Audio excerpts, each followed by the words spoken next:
ana wong iku jimak bojone ning wulan Ramadan, rino. Napa? Rino. Hukumnya piye? Jimak bojo ning Ramadan hukumnya batal ora? Batal. Pinter pinter separo lah. Kemudian jimak bojo ning wulan Ramadan itu hukumannya berat. Yaitu kafaronya selain kodok harus merdekakan budak atau puasa 2 bulan berturut-turut. Kalau ndak memberi makan orang 60 orang miskin, satu miskin atau orang satu mud. Pokoknya berat hukumannya. Disebut tidak kubro. Rungono. Lalu menurut Imam Syafi'i, pelanggaran dengan sanksi seberat itu adalah hanya untuk jima. Sehingga kalau kamu batal lewat makan, ya tidak kena hukuman seberat itu karena makan tidak jima ya tidak makan. Cara cangkem elek wis suwe bah nang jima ra makan ra jima. Cara cangkem elek ya. Mergo jima dianggap terlalu seru, meskipun halal dianggap seru. Cek kurang ajar ya poso-poso batal demi jima bojone. Ya tentu iki contoh bojo ayu elek wis ora kepikiran. Ya coba bayangno mosok lho Gus, ngempet sedina ra kowe bojomu elek dadi ra bayangno. Kowe kok coba bayangno ambek awakmu to. Iki bayangno iku wong Arab mangane daging, ke mangane mendoan. Mendoan tempe apa meneh? Apa sing tahu apa bacem yo? Tahu susur terus apa? Dadah terong yo mesti. Subhanallah. Ora iso dikiasno. Wis mangane mendoan bojone elek ora ngarah kecelakaan ngono. Iku bayangno wong Arab mangane daging bojone. Ayo. Wes sak Mustofa khusuk lah cara wong Arab sing ayu bang ngono. Wes ora iso ngompet tak jamin. Posisi gelem halal. Jadi kok coba yang awakmu dhewe sing mangane napa? Mendoan tahu susur kan. Jadah. Iku ora sereten nek sak apik. Gua pertama mangan jadah iku kaget. Kula niku kan rada kiai lho. Rada kiai iku nak mangan niku golek sing gampang, bar jatah tak pangan kelet kabeh bingung. Sesuai ning Jogja kulino, kenapa dhisik ora kulino mangan yang seperti itu. Sesuai saiki kulino. Alhamdulillah ora tau keleleden. Pertama keleleden. Aneh cara daerah kula kan apa? Aneh. Pomene jenenge jadah kok elek. Kira apa maknane jadah? Jenenge tok sing elek, rasane enak. Maksudnya jadah ketan sing enak ora mbok terusno. Urus musuh zaman hoax ini bahaya nek gak diterangno detail. Rumah tenan iki tak latih alim ya, mergo ilmu barokah. Kula nu untuk barokah ulama-ulama sing mun kabundut maupun sing ijek sugeng. Kemana? Sehingga dari Imam Syafi'i ya jima itu tidak makan itu tidak jima. Oke, kita setuju. Karena jima itu dianggap terlalu serem. Napa? Ya serem tuh misalnya ngene, kowe mertamu gone ruhin, terus mangan segone kan normal, terus pamit. Kan nyelek kamar aku menjimak bojoku. Kurang ajar to, tamu ngene kurang ajar to. Ya kurang ajar. Tapi cara pikiran Imam Malik, ini mazhab Maliki. Kenapa hukumannya seberat itu? Kenapa hukumannya seberat itu? Karena hadku hurmati Ramadan min ghairi udhrin syar'iyyin.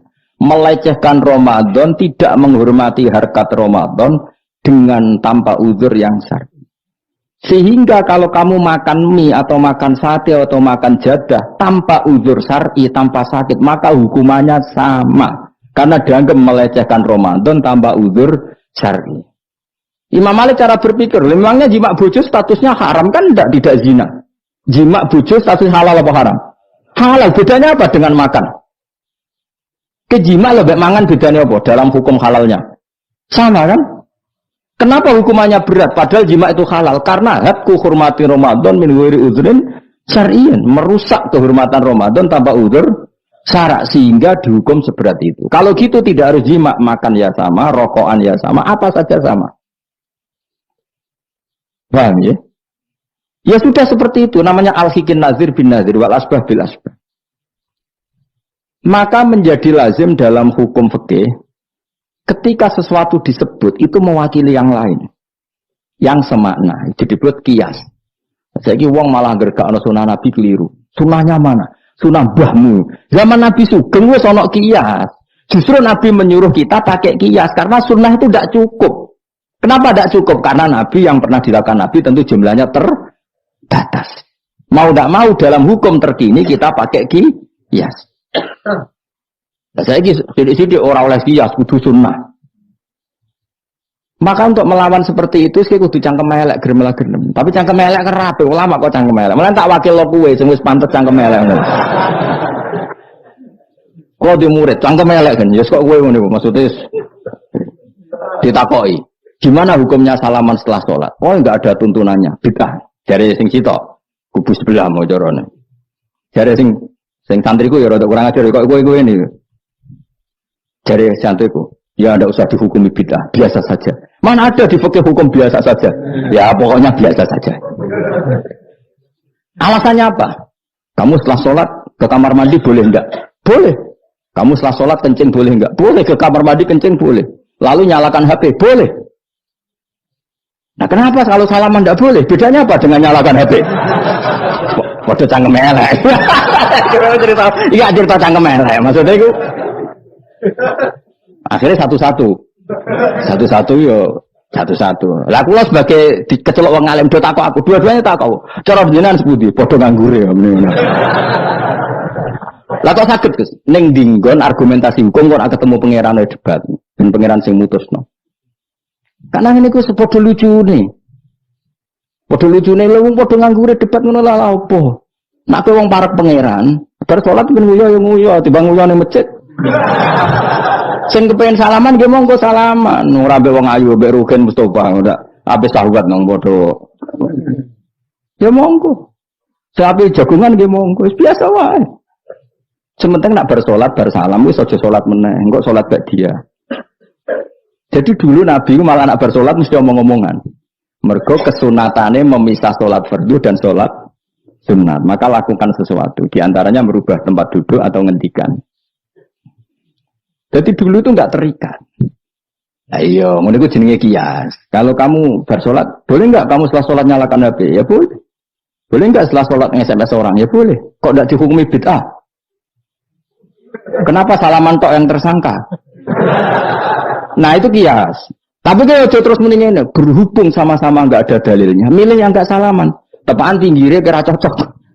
Ya, tapi ada ngono jujur. Yang ini enak cocok salaman, nek cocok ora usah. Malah angel meneh kan hukum ngono kan. Tapi susahnya apa sih kita tidak ngomong seperti itu? Sing salaman yo keben, ini alam demokrasi. Sira salaman yo keben ya biasa wae. Wong bar salat itu perintah pangeran eling pangeran. Ya sudah. Ana sing eling pangeran lewat salaman, ketemu wong mukmin. Ana sing carane eling pangeran nduwi lu terus maca tasbih. Ana sing nganggo tasbih bid'ah, nganggo drijine. Ya monggo sementing aja misoi wong. Susah ya apa sih? Waras sidik, maksudnya ilmiah sidik. Nah sekarang saya tak bedai, saya ini mazhab Maliki apa Hambali, apa Syafi'i, mau udah bedaan mau udah.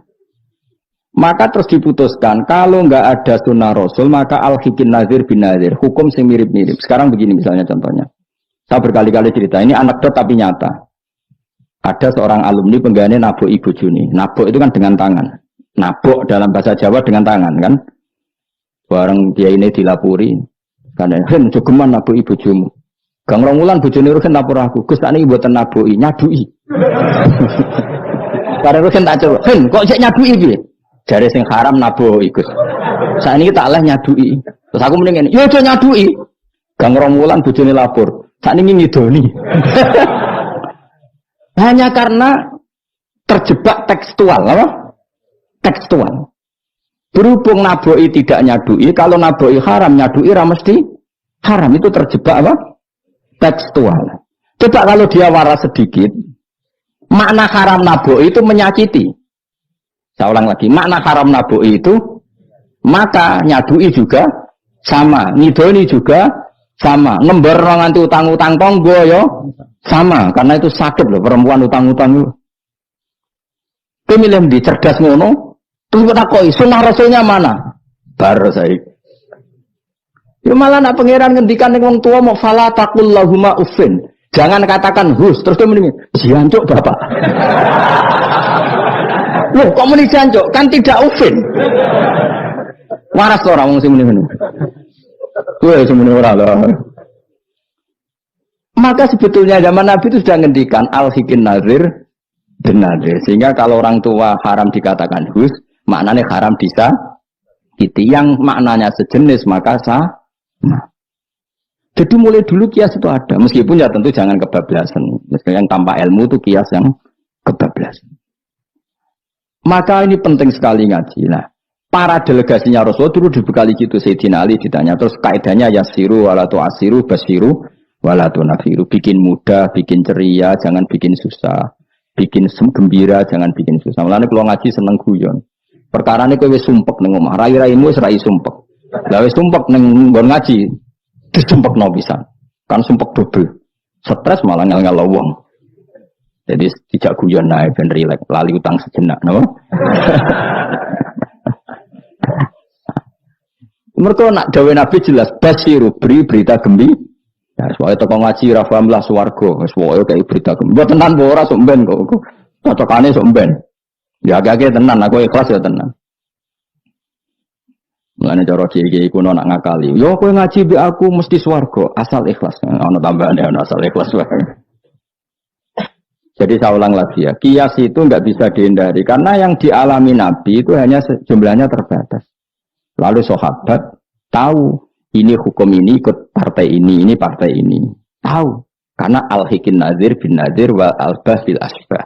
Nah, ini Imam Suyuti ngarang kitab al-asbah wan nazair. Jadi cari mirip-miripnya. Misalnya gini, tak beri contoh. Aku sholat kan ya, Allahu Akbar. Kemudian ada setengah upo. Bukan sampai satu, setitik, cilik terus kelek. Itu kecelok makan apa kecelok keuntal? Loh, cilik kelek. Kecelok makan apa kecelok keuntal? Keuntal. Maka potensi tidak batal itu tinggi. Tapi nak upo sitok ning tangan mbok jupo. Wis tolak maksudnya. Terus mbok lebokno. Iku keuntal apa mangan? Mangan. Jadi akhirnya kita bedakan mana yang abdan, mana yang sahwan. Sehingga yang amdan meskipun kecil, hukumnya makan. Kalau makan berarti membatalkan sholat. Tapi ning bab tamu, sholat itu batal dengan makan. Tapi ning bab tamu, dong tamune kayak no mangan. Tamune kasih makan. Terus bukai uposito. Ini di bab sholat sudah makan namanya.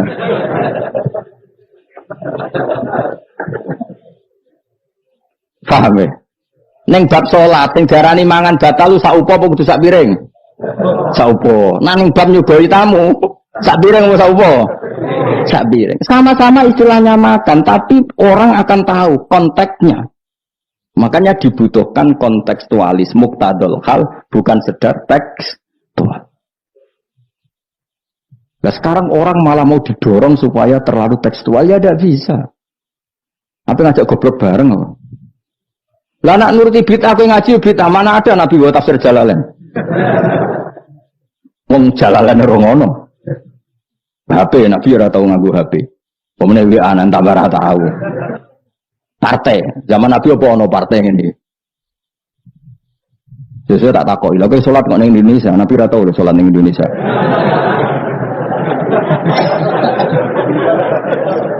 Malah panjang kan kalau diterus-teruskan. Maka kita hanya ngambil Nabi ku sholat itu sujud ning Allah Subhanahu. Maka yang penting itu sujud. Nabi ketika sujud itu baduke sak ngisore aliyah, sak ngisore bokong. Maka syarat saya sujud itu dari ulama-ulama bokonge kudu sak dhuwure baduk. Oke. Tapi tentu itu contoh kondisi normal. Lah saiki misalnya ana wong sujud delalah nggone ndas iku tingkat. Tetep sah ta ora? Kaya sujud ning gone daerah-daerah sing kaya ning Arab lho, nek saya haji sujud ning bokong lho. Ya sudah, jenenge darurat itu tidak kondisi normal, selalu istisna dalam keadaan darurat. Makanya ketika Imam Ghazali sama masih ingat betul. Umumatus syar'i makhsusatun bima naqalahu ulama uddin. Wapalo. Nek ben darani wong alim, utawa ya alim tenan, utawa ibu-ibu pokoke penting ngapalno. Ya umumatus syar'i makhsusatun bima naqalahu ulama uddin. Atau bimana kolara ulama din samin. Sesuatu yang umum dalam redaksi syariat pasti ada istisna. Yang ulama itu tahu istisna itu pengecualian. Misalnya begini, saya ngomong gini, nyekel bojone wong haram ta ora? Jawab ya. Jawab kan, nyekel bojone wong haram ta ora? Haram mutlak apa ana pengecualian? Haram mutlak. Kemudian ayu kan tambah haram. Elek haram. Tapi tetap meskipun itu tidak diungkapkan ulama, semua ulama ngendikan nyekel bojone wong haram, haram besar. Ya selain haram rawan dibaca nak bojone Madura. Ya haram plus rawan dibaca. Tapi misalnya terus berdasar pegangan itu, sono bocah ayu kelintir ning selokan. Terus mbok baro. Kok mbok baro kan haram Gus. Ya mati lah dul. Meskipun tanpa istisna orang tahu dalam konteks seperti itu pasti istisna. Paham ya? Ad-darurat tubihul, maka harus kamu selamatkan. Lah anak wis selamat kok ijek mbok cekel iki. Iku mulai batas itu. Meskipun takbirnya tadi haram memegang perempuan, haram melihat perempuan. Ada aturannya. Maka ulama kemudian membuat beberapa pengecualian. Haram melihat perempuan kecuali untuk kesaksian, untuk mulang, untuk mergawe. Untuk mergawe kalau wong soleh lah nak apik haji, gelem ra gelem ndelok pramugari. Kan ana pramugari kok Mustafa jenggoten-jenggoten. Kepengen wong Melayu tapi. Gelem ra gelem kan ke delok pramugari, tapi ya sekadar muamalat. Nah, saya gitu ana cah nom-nom nakal. Gus kula ndelok cah wedok tapi muamalah ngopi. Waduh iku perkara. Sing muamalah ngopi ngene lho, ana kiai saleh lunga maro Jakarta, kepengin ngopi terus mandek, kebetulan bakule ayu, lha iku halal. Mergo niate ngopi kebetulan bakule ayu. Nak kowe kan mbok bidhe, mana bakul sing ayu? Terus mbok parani, lha iku beda. Yo, dadi beda wae. Nak kepengin halal yo. Kowe iku maro Jakarta, yo. Gak pilih-pilih terus ngantuk ngopi, kebetulan bakule ayu. Terus ngopi mu sak kadare, umumnya wong ngopi 10 menit ya tetep 10. Nah itu insyaallah halal. Tapi nak kowe bidik sekian titik. Terus kamu menentukan arah ngopi di mana. Iku masuk muamalah ya tetep ya terus nodi. Jelas iku beda. Karena tadi umumatus syar'i iku maksusatun bimana qalahu ulama uddin. Jadi meskipun takbir itu umum, misalnya gini. Misalnya ini contoh gampang. Siapa saja membunuh orang mukmin maka dia masuk neraka selama-lama. Bunuh orang mukmin. Redaksinya wa may yaqtul mu'mina muta'ammidan fajazaa'u jahannamu khalidan fiha. Lalu ada eksekutor kisos. Saya ulang lagi, eksekutor kisos. Misalnya Ruhin bunuh Mustafa yang amdan. Kan kena hukum kisos. Kemudian eksekutor ini bunuh Ruhin. Ini masuk ayat itu enggak? Enggak kan karena dia bunuhnya karena tugas. Padahal ayatnya tadi siapa saja yang membunuh orang mukmin, padahal eksekutor juga bunuh orang. Tapi kan nggak bisa masuk itu, paham ya?